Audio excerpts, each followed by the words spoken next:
या जय जय महाराष्ट्र माझा या गाण्याला त्यांनी राज्यगीताचा दर्जा दिला, चांगली गोष्ट, अभिमान वाटावा असंच ते गीत आहे. पण नुसतं त्याच्यावरती मानात डोलावणं आणि नुसतं ते झाल्यानंतर छत्रपती शिवाजी महाराज की जय बोलण्यापुरते गाणं नाही. त्या गाण्यातले शब्द ऐका काय आहे ते. टाळ्या छातीवरी कोरली अभिमानाची लेणी, सह्याद्रीचा सिंह गरजतो वगैरे काय काय ना. आणि दिल्लीचेही तख्त राखीतो.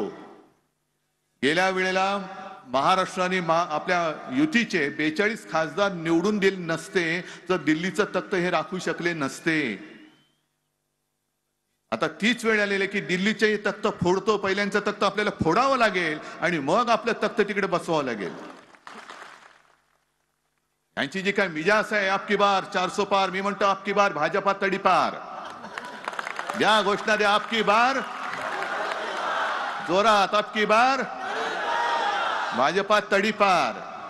कसले 400 पार होतं ते बघतो मी तुम्हाला. अरे गेल्या वेळेला जर माझे 40-42 महाराष्ट्राने निवडून दिले नसते तर तुम्ही 250च्या पुढे जाऊ शकला नसतात. आणि 2 वेळेला तुम्ही आमचा विश्वासघात केला. आम्ही हिंदुत्व म्हणून तुमच्या सोबत होतो, जरूर होतो, पण आमचं हिंदुत्व आणि तुमचं हिंदुत्व याच्यामध्ये जमीन आसमानचा फरक आहे. तुमचं ते हिंदुत्व आम्ही मानायलाच तयार नाही आहोत. आज हे सगळे काय आलेत समाजवादी विचाराची लोक, हे का माझ्या बरोबर आलेत? मुस्लिम लोक मोठ्या प्रमाणात येत आहेत, काय येतात माझ्या बरोबर?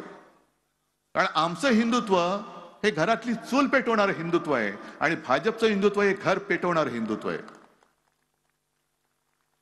आमचं हिंदुत्व हे गाडगे बाबांचं हिंदुत्व आहे. जो तहानला असेल त्याला पाणी देणं, जो भुकेला असेल त्याला अन्न देणं, ज्याच्याकडे वस्त्र नाही त्याला वस्त्र देणं, ज्याच्याकडे घर नाही त्याला घर देणं. असं काही नाही की गाडगे बाबा देव मानत नव्हते, पण गाडगे बाबा ज्या वेळेला पंढरपूरची वारी असायची तेव्हा तिकडे जायचे गाडगे बाबा. माझ्या आजोबांनी त्यांचं चरित्र लिहिलेलं आहे आणि माझ्या जन्माच्या आधी सुद्धा आजोबा आणि गाडगे बाबांची वेगळी त्यांचे ऋणानुबंध होते, स्नेहसंबंध होते. माझी आई सांगायची, बाळासाहेब सांगायचे की गाडगे बाबा घरी यायचे पण ते घरात नाही यायचे, बाहेर बसायचे. आमचं दादरचं घर मला नाही माहित तुमच्यापैकी किती जणांनी त्यावेळेला पाहिलं असाल, आता तिकडे सुरक्षावर झालाय. पाठीकडे यायचे आणि सुनबाईला हाक मारायचे, म्हणजे माला की काय भाकर तुकडा असेल तर दे. आता गाडगे बाबा आले म्हटलं सगळे पण आजोबा वगैरे सांगा आत याने आतमध्ये नाही, मी बाहेर बसणार. आणि मग स्वयंपाक करायला लागली तर ते बोलाय सुनबाई असं नाही करायचं, तुझ्याकडच्या कालचा शिळा काय भाकर तुकडा असेल तर दे, नाही तर मी चाललो. मग ते शिळं काय असेल तर ते खायचे. आणि हे गाडगे बाबा जेव्हा पंढरपूरला जायचे तेव्हा त्यांचा खराटा घेऊन ते तिथल्या ते चंद्रभागेचं वाळवंट झाडत बसायचे काठ.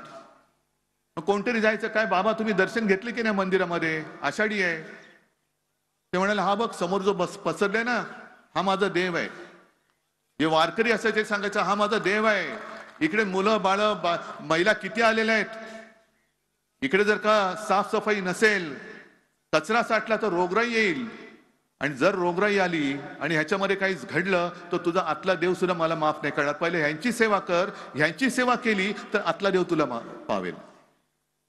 हे आमचं हिंदुत्व आहे, कारण हे संस्कार लहानपणापासून आमच्यावरती झालेले. आज तुम्ही सगळेजण सोबत आलेत, महाराष्ट्राच्या कानाकोपऱ्यातून आलेला आहात. नेमकं काय करणार? आप आगे बढ़ो, हम तुम्हारे साथ है. आले सगळे तुम्ही साथ, काय करायचं काय सांगा मला.